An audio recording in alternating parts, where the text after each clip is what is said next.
2 hours 50 minutes की flight है। Veg patties बनाइए, अशोका कुलचा भाई और आराम से करके उतरा और फिर मैं अपने दोस्त को आकर बताई। मैंने पता ही नहीं चल रहा कहाँ है, कौन सी गली में खेल रही है, यही नहीं पता चल रहा उसका। पापा ने एक मारा मुझे, बस पहली और आखिरी बार मारा था पापा ने मुझे। 7 तारीख को एमओटी करवाई थी और ये एमओटी में इसका रिजल्ट है पास। हेलो दोस्तों, एक बार फिर से स्वागत है आपका आज के इस ब्लॉग में। तो आज के ब्लॉग में हम लोग बात करेंगे एमओटी के बारे में। तो एमओटी आप लोगों को थोड़ा सा किसी को तो जाना पहचाना नाम लग रहा होगा, किसी को ये नया लग रहा होगा कुछ। तो एमओटी होता है मिनिस्ट्री ऑफ ट्रांसपोर्ट का एक टेस्ट होता है जो गाड़ी पे करना पड़ता है। तो गाड़ी की एक टेस्टिंग होती है जो साल में एक बार करनी होती है आपको। तो मैं आप लोगों को बताऊंगा एमओटी टेस्ट के बारे में। और अभी रिसेंटली मैंने कल ही एक एमओटी टेस्ट अपनी गाड़ी का करवाया, तो उसकी फाइंडिंग भी मैं आप लोगों के साथ डिस्कस करूंगा। आज हम लोग जा रहे हैं शुभम लोगों के घर पे फिर से, वहीं पे आज डिनर वगैरह है। इधर ममता है, हेलो, फालवी, त्रियांश भी है। त्रियांश को खींच के लाना पड़ा आज। खींच के नहीं लाना, उसका एग्जाम है। हाँ मतलब पहले वैसे बगैर एग्ज़ाम के भी खींच के लाना पड़ता था उसको, अभी तो एग्ज़ाम ही चल रहे हैं। फिर तेरे एग्ज़ाम कैसे चल रहे हैं बता दे सबको। अच्छा, अभी तो लैंग्वेज के हुए हैं, जर्मन के हुए हैं, तो ठीक ही हुए हैं बता रहे हैं। मेन तो अभी होने वाले हैं अब आगे। तो चलिए दोस्तों चलते हैं, फिर मिलते हैं आगे। तो हम लोग पहुँच गए हैं दोस्तों। इधर है, इधर शुभम। अभी भाग गया। शुभम अभी ट्रिप पे गए थे, कैसा रहा तुम्हारा ट्रिप? बहुत अच्छी थी। कौन सी जगह थी? मोंटेनिग्रो। हम लोग 8 दिन के लिए गए थे और काफ़ी बढ़िया ट्रिप रही। पहली बार ही गए थे वहाँ पे? हाँ, ये पहले नेक्स्ट अनदर कंट्री। यहाँ से कितना टाइम लगा था? यहाँ से 2 hours 50 minutes की फ़्लाइट है। 2 hours 50 मिनट की फ्लाइट है। मौसम कैसा था? गर्मी थी वहाँ पे? मौसम अभी उनका सीज़न स्टार्ट हुआ है, सो उनका सीज़न मई से और सितंबर रहता है। सो मई में 20-22 रहेगा, लेकिन हाँ सी में अगर आप जाओगे तो 3-4 डिग्री कम ही रहता है। सो इट्स लाइक कि 22 अगर आपका ऊपर है तो आपको 18-17 लगेगा, तो हम लोगों को तो ठंडा ही लगता है।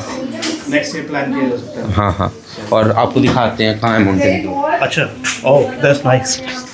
सो ये ग्रीस है, ये अल्बेनिया है, और ये जिसका नाम नहीं लिखा हुआ है ये मोंटेनिग्रो है, इटली के अपोजिट। ओह, तो दोस्तों इन लोगों ने मैप भी इस तरह से लगाया हुआ है कि ये यहाँ से शुरू करा है इन लोगों ने, इंडिया से शुरू किया है इन्होंने आए इधर, और ये कह रहे हैं कि पूरा एक्सप्लोर करेंगे और उसको टिक करते रहेंगे जहाँ जहाँ जाएंगे। व्योम, फालवी और ब्योम तो लग गए खेलने में। क्या हुआ तेरे को, मुँह अजीब सा क्यों बना रही है? चोट लगी क्या? से हेलो। क्या तेरे को चोट लगी क्या, मुँह ऐसे बना रही है? अच्छा, कुछ तो तूने गड़बड़ किया है मुझे लग रहा है। क्या गड़बड़ किया? अच्छा चल ठीक। और हम लोग जहाँ भी जाते हैं तो तुरंत हमारे 10 से 15 मिनट में ही खाना लग जाता है। भैया लोगों के यहाँ भी ऐसे गए थे, तुरंत खाना लगा दिया। ये लोग घूम फिर के बैक अगेन। इनको भी आप जानते होंगे, क्या नाम मीना। और कहाँ से आप लोग आए थे? आयरलैंड से। दोस्तों ये लोग खाना बनाने में तो बड़े माहिर हैं। इन लोगों ने देखिए क्या बनाया हुआ है, पैटीज बनाई हुई है घर पे ही। इधर है वेजिटेबल पराठा टाइप का कुछ बनाया हुआ है मिक्स, प्लेट में देना पड़ेगा। बैगन का भरता है, आलू है, रायता है। बुला लो, जाओ। त्रियांश चलो शुरू करो। ये है कुलचा, और ये यहीं पे हम लोगों ने ट्राई किया शुभम लोगों के घर पे ही। ये है एक अशोका कंपनी का ना, लोकल शॉप है कोई एशियन यहाँ पे, वहाँ पे ये मिलता है। और अगर आप लोग के आसपास भी कहीं कोई एशियन शॉप है तो आप लोग भी जाके इसको ट्राई करिएगा, बहुत लजीज है, टेस्टी है। तो अभी दोस्तों सब लोग अपने अपने किस्से यहाँ पे बता रहे हैं बचपन के, एक एक किस्सा सब लोग बताएंगे, बड़ा इंटरेस्टिंग। क्या हुआ था? मतलब मैं इनकी स्कूल की छत पे चढ़ तो गया पतंग लूटने के लिए। इनकी स्कूल की पतंग लूट भी ली। अच्छा। और मैं ये भूल गया कि हमारे यहाँ पे बंदर भी है बहुत सारे। और वो मतलब आप 8-9 साल का बच्चा और 4-5 मंजिल की बिल्डिंग और विदाउट बाउंड्री। हाँ, तो फिर मुझे लगी दहशत कि यार मतलब ये तो गलत पंगा ले लिया आज। भाई और आराम से करके उतरा और फिर मैं अपने दोस्त को आकर बताई। मैंने, मेरे दोस्त कह रहा यार अब मजा क्यों वहाँ पे, और घर पर मत बता दिया, तेरी टुकाई होगी। क्यों आप चढ़ रहे थे पतंग पे, वो नहीं बताते पापा जी? कि कोई उनको जाके बता रहे कि भाई साहब देखना ये आपका लड़का चढ़ रहा है क्या ऊपर छत पे किसी बाजार में। और पापा जी नीचे सड़क पे जा रहे हैं और ये किसी की छत पे पतंग लूट रहे हैं। अरे बहुत सारे पहले फिर बंदर आए? बंदर थे वहां पे, पर वो भाग गया तब तक वहां से। एक बार क्या हुआ कि पहले वो तो आती नहीं थी लाइट, ठीक है, हमारे यहाँ तो मतलब बहुत ही बुरा हाल था, बहुत बुरा बहुत कटती थी लाइट। हाँ मतलब एक हफ्ते रात में आती थी, एक हफ्ते दिन में आती थी। हमने डिनर तो कभी बनाया ही नहीं है लाइट में। ठीक है, अब जो है जैसे क्रिकेट मैच चल रहा है तो एक साइकिल वालों की दुकान थी, उन्हीं के यहाँ पे बैटरी और उन्हीं के यहाँ पे टीवी चलती थी। अच्छा। तो जो है रात में 9:30 बजे मैं देख रहा हूँ सब दुकानें बंद हो गई, मैं खड़ा हुई और पीछे से मेरे पापा आए, क्या स्कोर हुआ? अच्छा। बहुत बढ़िया मैच चल रहा, बहुत बढ़िया मैच चल रहा। पीछे देखा मैंने कहा भाई आज तो गए, स्कोर बन गया। स्कोर बन गया। अरे बड़े मजे आए। हमारी मम्मी ना हमें बहुत छेड़ती थी पिटाई करती थी?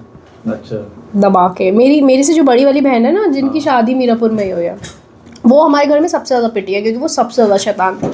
लड़कों के साथ गिल्ली डंडा खेलने चली गई और वो कंचे खेलने चली गई, पता ही नहीं चल रहा कहाँ है, कौन सी गली में खेल रही है यही नहीं पता चल रहा उसका। वो सबसे ज़्यादा पिटी थी। एक बार मेरी मम्मी ने मारा मेरे को, बाद में ध्यान किस बात में, मेरी मम्मी मुझे बहुत मारती है, मुझे ऐसा लगता है ये मेरी मम्मी नहीं है, मैं जा रही हूँ घर छोड़ के, मैं मारने जा रही हूँ।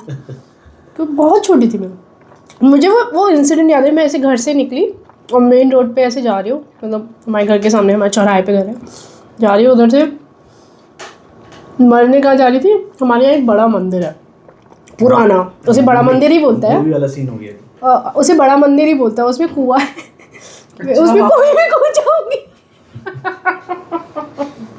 और उधर से बाबू जी आ गए साइकिल से और वो थी शाम में से 6-6:30 बज रहे हो, तो अकेली कहाँ घूम रही है।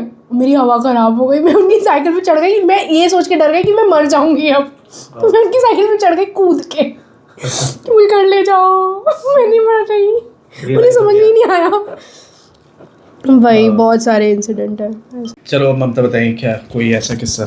हाँ, मुझे पापा ने मारा था एक बार, जब मैं ऐसे होंगी मतलब 3-4 साल की होंगी मैं।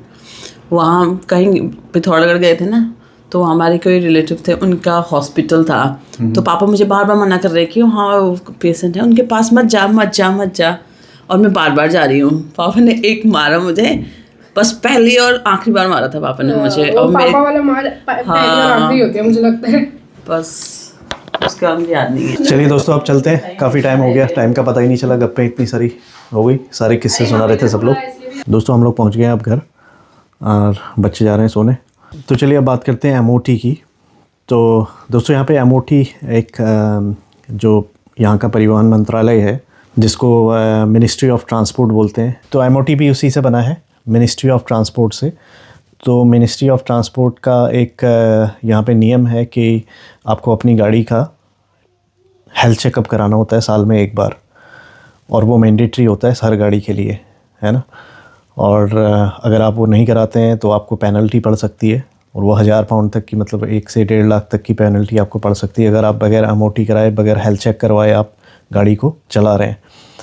तो जैसे और बाकी कंट्रीज़ में होता है ना, जैसे हम लोग इंडिया में होता है कि अगर आप गाड़ी की सर्विसिंग कराते रहिए, तो मेरे ख्याल से एमओटी जैसा वहाँ पे कुछ नहीं होता। अभी मेरा एमओटी जो है वो एक्सपायर हो गया था, मैं भूल गया था, मुझे करवाना था वो, तो लगभग 1 महीना डिले हो गया था। मुझे बाद में पता चला कि मेरा एमओटी ड्यू है, जब मैंने चेक किया तो उसके बाद में मैंने एमओटी करवाई। और एमओटी में क्या हुआ कि मेरी गाड़ी का एमओटी फ़ेल हो गया था, मतलब हेल्थ चेक फ़ेल हो गया था, और वो फ़ेल हुआ था हॉर्न बजने में दिक्कत आ रही थी, तो उन्होंने फ़ेल किया पहले, फिर उसके बाद में हॉर्न में कुछ दिक्कत थी तो उसको रिपेयर किया, उसको ठीक करने के बाद में फिर एमओटी पास हो गया।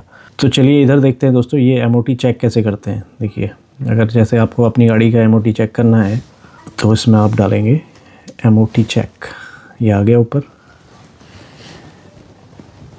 एमओटी चेक, इस पर आप क्लिक करेंगे तो इधर फिर आपकी check the MOT history of vehicle पे क्लिक करेंगे, तो इधर जाके नीचे स्टार्ट करेंगे, नीचे स्टार्ट नाउ, तो इधर आपको जो है अपने गाड़ी का जो है नंबर डाल देना है, रजिस्ट्रेशन नंबर इधर डाल देना है। तो इसको कंटिन्यू करेंगे तो इधर ये आ गया आपका, ये आपकी गाड़ी की हिस्ट्री आ गई, एमओटी हिस्ट्री आ गई। ये कल एमओटी करवाई थी हमने अगर आपको हिस्ट्री चेक करनी है एमओटी की तो इससे आपकी पूरी हिस्ट्री निकल जाएगी गाड़ी की। 7 तारीख को एमओटी करवाई थी और ये एमओटी में इसका रिज़ल्ट है पास। और इसमें आपको सारा बता देगा कि आपकी गाड़ी कितनी चली है और कब ये एमओटी एक्सपायर होना है ना। और क्या इसमें माइनर डिफेक्ट भी उसने दिखाया है। देखिए, पास होने के बाद भी 2 माइनर डिफेक्ट हैं, जिसमें एक है विंड स्क्रीन जो वाइपर है उसका ब्लेड थोड़ा सा डिफेक्टिव है बता रहा है, वो चेंज करना पड़ेगा। और दूसरा एक माइनर डिफेक्ट है ऑफ साइड रियर नेल, एक पहिए में जो है कील भी लगी हुई है, ये भी एमओटी में इन्होंने दिखा दिया है, छोटी सी कील लगी है उसको भी निकालना पड़ेगा। तो ये माइनर डिफेक्ट है।